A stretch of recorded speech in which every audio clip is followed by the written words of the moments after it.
Olá pessoal, tudo bem? Vamos para mais uma aula de Geografia para o sexto ano.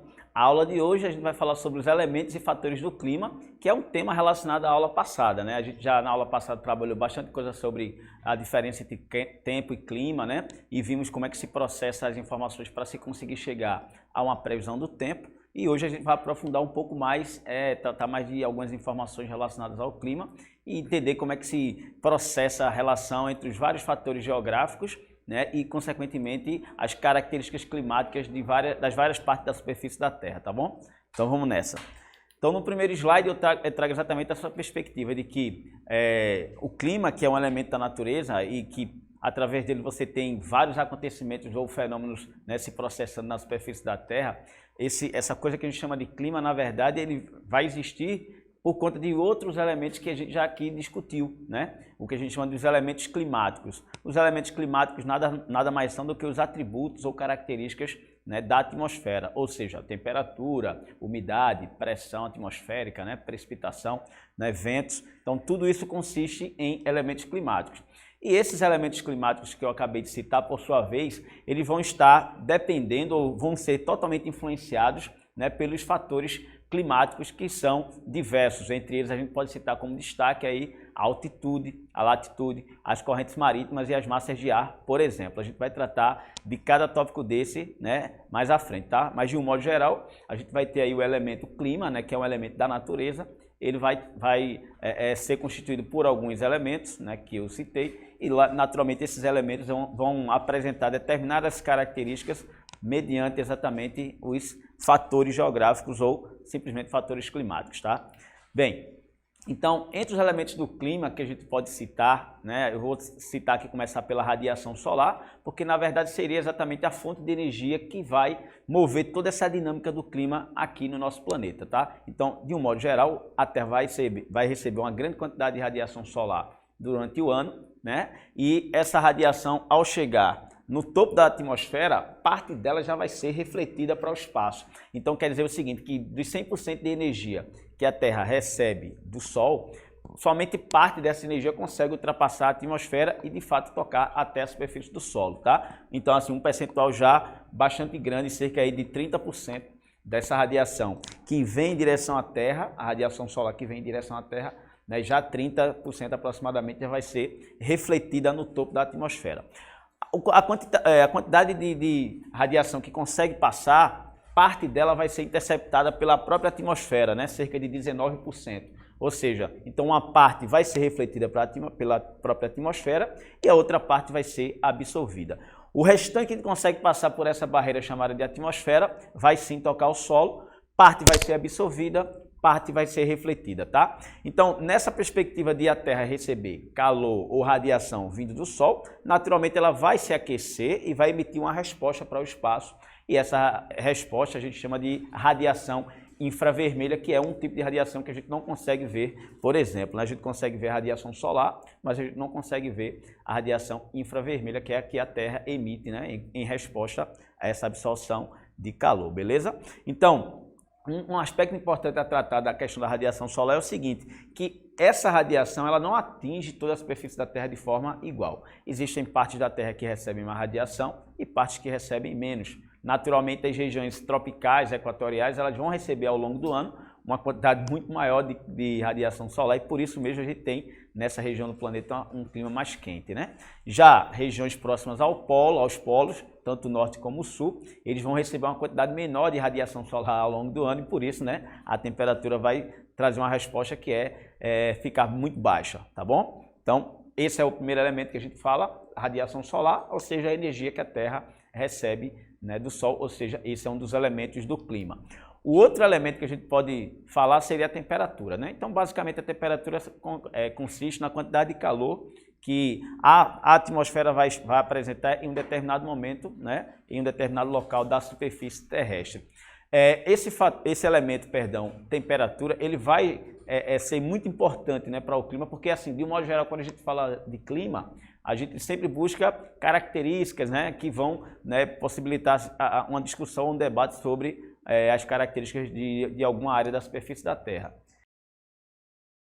E naturalmente a temperatura, ela sendo, né, um elemento importante, ela vai estar sempre sendo citada como uma característica, né, do clima de algum lugar. Suponhamos, as regiões tropicais de modo geral apresentam temperaturas elevadas, então a temperatura é um elemento que vai estar sempre sendo citado, né, como sendo importante para você definir o clima de algum lugar, tá bom? E essa temperatura ela varia muito na superfície da Terra, a depender do local em que você se encontra, né? Então nessas duas imagens, eu trago aqui a primeira imagem é o seguinte, aqui a gente tem a emissão de calor, né, em determinadas partes da superfície da Terra, e aí você vê o seguinte, as regiões que estão com tons mais avermelhados são regiões com temperaturas muito mais elevadas. E é exatamente essa região, chamada de intertropical, né, a grosso modo, porque essa temperatura maior aqui, num tom mais vermelho, ela excede um pouquinho o que a gente chama de área intertropical, mas a grosso modo a gente tem aqui o calor muito mais intenso na região intertropical, como você percebe aqui nessa imagem, né? E essa questão da diferença de radiação que cada região da Terra recebe, automaticamente vai produzir o que a gente costuma chamar de zona térmica ou zonas climáticas. Em alguns livros tratam como zona climática, mas eu prefiro trazer a expressão zona térmica. Então a gente tem aqui, em decorrência dessa radiação, que é diferente em determinadas partes da superfície, você vai ter áreas que recebem mais calor, áreas que recebem menos, e aí você tem as zonas térmicas. Essa zona mais escura aqui, com um tom mais avermelhado, seria a zona intertropical, seria mais ou menos, né, essa faixa aqui que recebe mais calor. A gente tem em laranja a zona temperada e nas extremidades aí com um tom azul as zonas polares e naturalmente coincidem com as áreas que recebem menos radiação e que também apresentam menores temperaturas, tá bom? Então a temperatura ela vai variar de acordo com alguns fatores e o primeiro fator seria a latitude, ou seja, quanto mais próximo da linha do Equador, mais quente. Quanto mais afastado e indo em direção aos polos norte e sul, você vai ter uma temperatura menor, beleza? A temperatura aqui no caso, dá para você mais ou menos entender essa questão de como a temperatura pode variar de acordo com a latitude, com esses exemplos aqui. Eu trouxe o exemplo de 4 cidades, né, ou seja, capitais do nosso país. A localização delas, no caso Belém, fica aqui na região norte, né, bem próximo à linha do Equador, tá?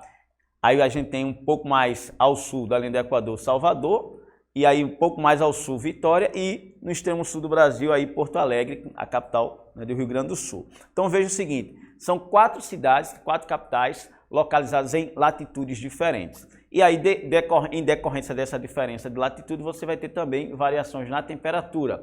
Por exemplo, a maior temperatura média observada aqui, segundo dados, né, do Anuário Estatístico do Brasil, você vai ter aí Belém com 25,9 graus Celsius, né? E aí, por consequência, nesse sentido da latitude influenciar diretamente na queda da temperatura, a gente tem o ponto mais ao sul do nosso mapa aqui, indicando a cidade de Porto Alegre, onde você tem uma temperatura de 20,1 graus Celsius. Então, quanto maior a latitude, menor será a temperatura verificada em um determinado lugar, tá? Então, a latitude e a temperatura são forças inversamente proporcionais. Quando uma aumenta, a outra diminui. No caso aqui, quanto maior a latitude, menor será a temperatura observada e, naturalmente, quando você vai para uma região polar, por exemplo, você vai observar que as temperaturas são muito baixas, né? Então essa relação que a gente faz aqui é interessante. E a outra situação em que a temperatura também pode variar seria de acordo com a altitude, tá?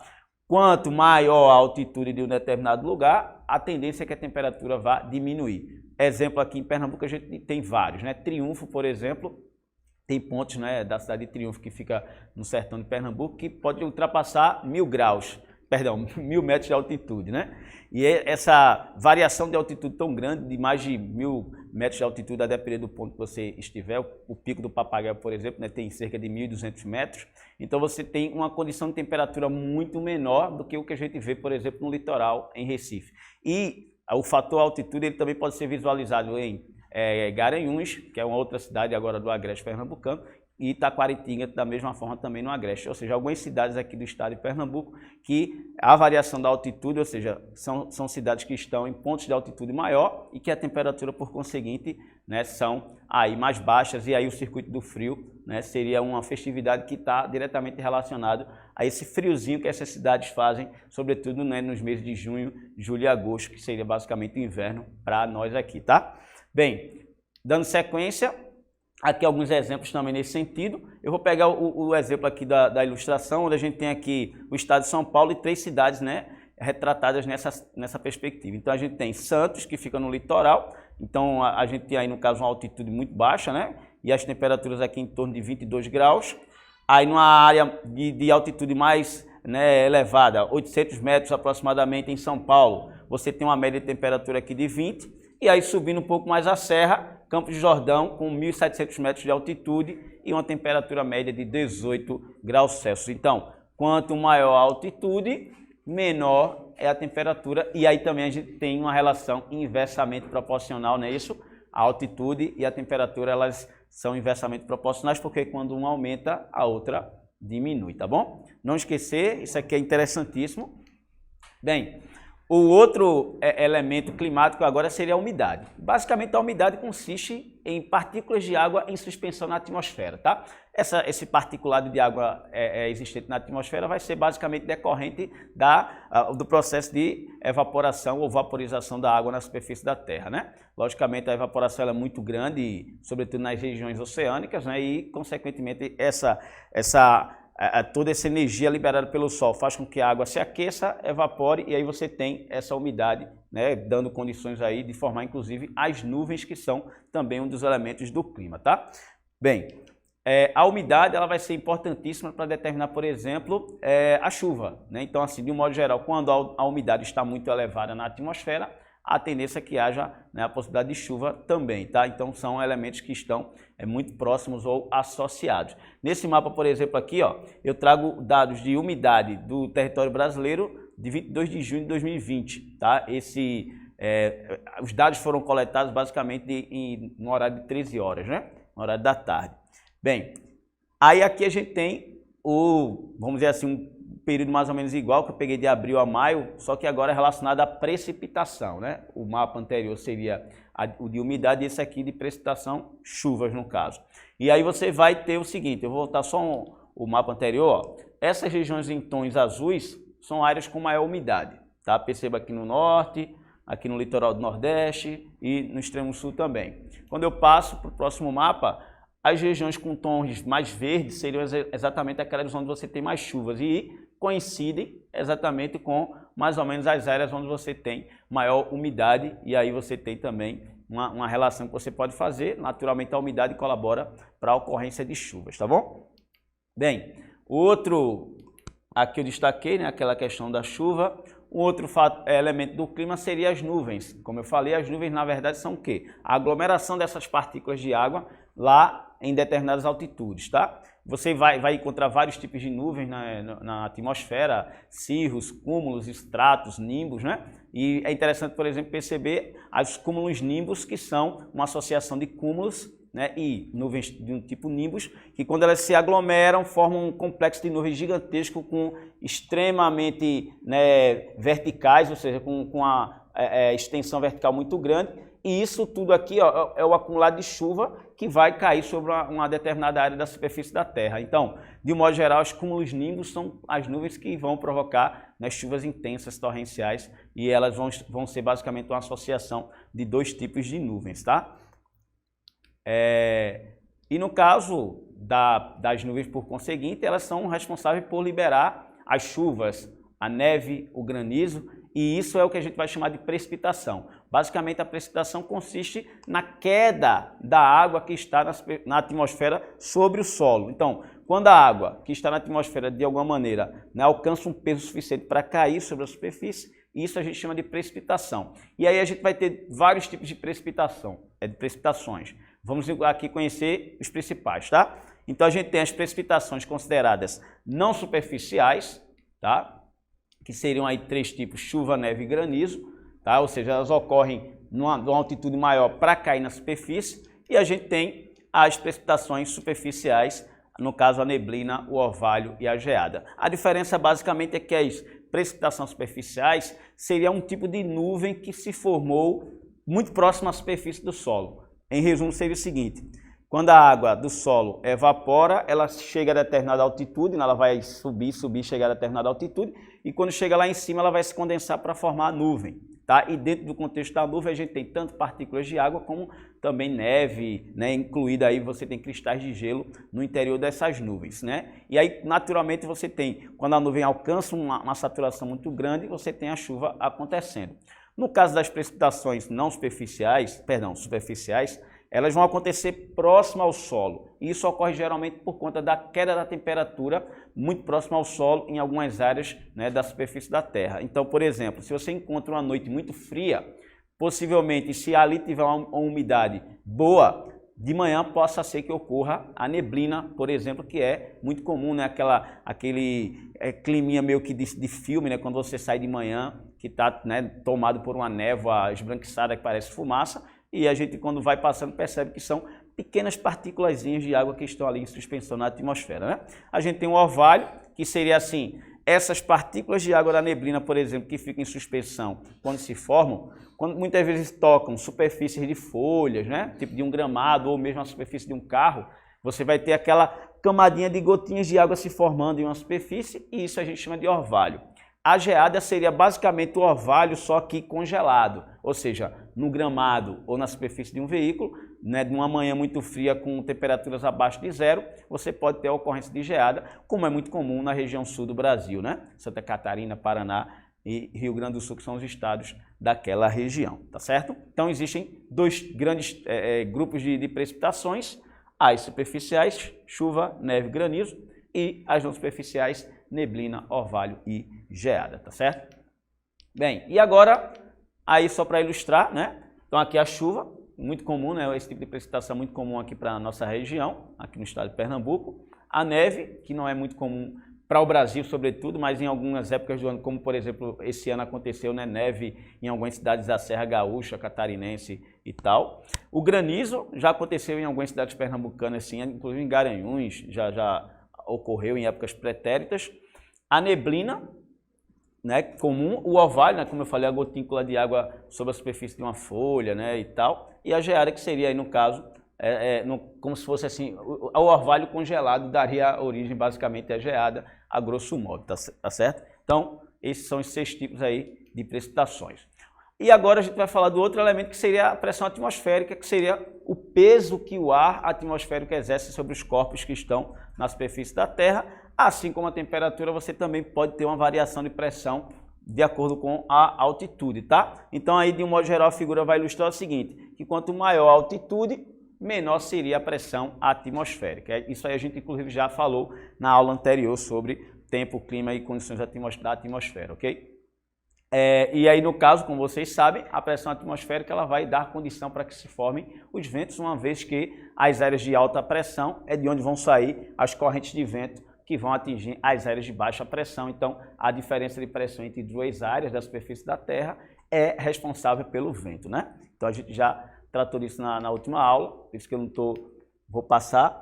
E aí, a gente tem aqui, tratando dos fatores climáticos, tá? Então, a gente falou dos elementos e os fatores. Na verdade, seria o seguinte, os fatores climáticos seriam fatores geográficos, né? Como o relevo, a vegetação, as massas de ar, as correntes marítimas e etc. E todos esses fatores geográficos, eles acabam interferindo diretamente nas características de umidade, precipitação, de nuvens, que são os elementos que a gente acabou de falar que formam o clima. Então, os elementos que formam o clima, eles vão ser influenciados ou determinados por alguns fatores, tá? Então, a gente já viu que a latitude é um desses fatores, né? Quanto maior a latitude, ou seja, quanto mais afastamento da linha do Equador e mais próximo do polo, a temperatura da Terra tende a ficar menor, logo os climas nessas regiões, né, são mais frios consequentemente, tá?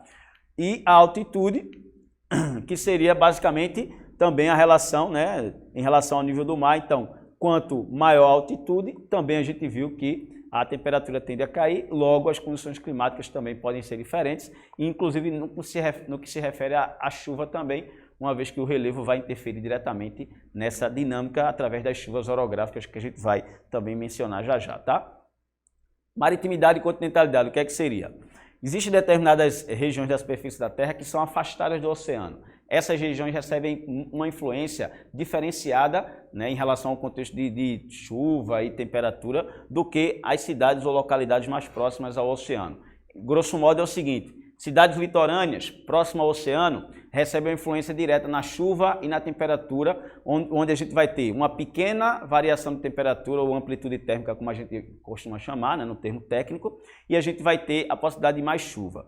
Quando a gente se afasta do oceano e vai em direção ao continente, que a gente chama de efeito de continentalidade, ou seja, o afastamento em relação às massas, né, de água ou grandes massas de água, a gente vai ter uma variação de temperatura maior ao longo do tempo, né? E isso a gente diz que tem uma maior amplitude térmica, e também a gente vai ter, nesse caso, uma menor umidade, uma menor quantidade de chuva pelo contexto do afastamento do oceano. Logicamente, se existisse uma floresta nessa situação, mudaria completamente, mas não é o caso aqui, tá bom? Então, você tem essa questão. Maritimidade seria a influência direta dos oceanos sobre o clima de um determinado lugar, e a continentalidade seria a pouca influência dessa massa de água, né, ou seja, desse oceano sobre essa região, que vai ocasionar, como eu disse, essas diferenças aí, tá? O outro fator seria a vegetação. Numa região onde você tem uma vegetação, você vai ter uma grande transpiração, formação de nuvens e chuvas vão ocorrer. O exemplo, por exemplo, aqui, ficou até feio, né? Mas um exemplo que a gente pode usar aqui seria dos rios voadores na Amazônia, onde a gente tem aqui uma floresta que vai possibilitar uma grande evapotranspiração ao longo do ano, que vai formar nuvens e dispersar chuvas por todo o território brasileiro, tá? Esse é o fator vegetação influenciando diretamente no clima. E a gente tem o relevo, que vai, por exemplo, nesse caso aqui, o exemplo que eu trouxe é sobre o planeta Borborema, que vai ser uma barreira orográfica para as massas de umidade que se formam próximo ao oceano. Basicamente é o seguinte: você tem o oceano, formação de nuvens, essas nuvens tendem a convergir para dentro do continente, e aí encontra o planeta Borborema, e aí você tem o efeito orográfico, né, a ocorrência de chuva na parte abarla-vento, que seria a parte onde o vento está batendo, e aí a massa de água, agora quando passa, ela passa seca, e aí você tem uma condição de semiaridez se formando na depressão sertaneja, que é exatamente o contexto aqui do nosso, né, território pernambucano, tá? As correntes marítimas seriam aí basicamente fluxos de águas no oceano, que podem transportar umidade também, temperatura, e vão ocasionar, né, alterações no clima em todo o mundo. Um exemplo que a gente pode citar aqui, ó, a gente tem umas correntes frias que estão marcadas aqui com uma seta azul. Essas correntes frias, como por exemplo a corrente de Benguela, que bate aqui na parte sudoeste da África, ela vai provocar uma ocorrência de um deserto aqui, chamado deserto do Kalahari. Da mesma forma, a corrente de Humboldt, que também é uma corrente fria, ela vai provocar aqui a formação do deserto do Atacama. Então, de um modo geral, a gente pode dizer o seguinte, que as correntes marítimas influenciam diretamente no clima e muitas vezes, inclusive, quando se trata de uma corrente fria, na ocorrência de desertos, como o do Kalahari e do Atacama, tá? E as massas de ar, que são grandes volumes da atmosfera, que também se deslocam na superfície da Terra, a gente tratou disso na aula passada, quando a gente expôs, né, que o Brasil tem influência de várias massas de ar, e é que essas massas de ar, ora são quentes, ora são frias, e provocam instabilidade, né, no contexto do clima em todo o território, tá? E, por fim, o ser humano, que seria um dos fatores climáticos mais importantes e preponderantes a tratar nos dias atuais, sobretudo porque o homem, por conta de toda a sua ação sobre a natureza, né, causando queimadas, desmatamento, né, modificando o espaço geográfico a todo momento com suas construções e tal, vai trazer modificações para o espaço geográfico, por sua vez também vai interferir no clima. E aí o exemplo da Ilha do Calor se aplica muito bem, onde você tem grandes áreas urbanizadas, uma vez com características de muito asfalto, carros circulando, poluição atmosférica, vai gerar uma condição de temperatura muito maior do que áreas próximas que são mais arborizadas ou mesmo áreas, né, suburbanas ou rurais que estão, né, mais afastadas, tá? Então, ilhas de calor seria a temperatura mais excessiva em pontos de cidades grandes ou mesmo cidades de médio e pequeno porte, a depender, né, do local que você esteja falando. E as mudanças climáticas globais, que tanto tem se falado, né, e a gente discutiu também um pouco na aula passada, basicamente a loucura que o clima tem passado hoje, como os cientistas algumas vezes gostam de brincar, é que de fato o homem tem provocado grandes alterações da natureza, e essas alterações vão estar aí sendo repercutidas diretamente no clima, através de fenômenos como tempestades mais intensas, secas mais extremas também, e etc, tá bom? Bem, pessoal, chegamos ao fim de mais uma aula de Geografia para o 6º ano. Né? A gente trabalhou aí exatamente os fatores e os elementos climáticos, e aí espero que vocês tenham aproveitado muito essa aula, né? Cheia de conteúdo, cheia de coisas para você aí viajar no sentido, né, positivo, e a gente pode aí, né, trazer já uma ponte, né, para a próxima aula, que seria aí falar dos climas no mundo e no Brasil e suas características, tá? e isso tudo está relacionado ao que a gente viu hoje, aos fatores e os elementos do clima, tá? Aproveitem e até a próxima aula.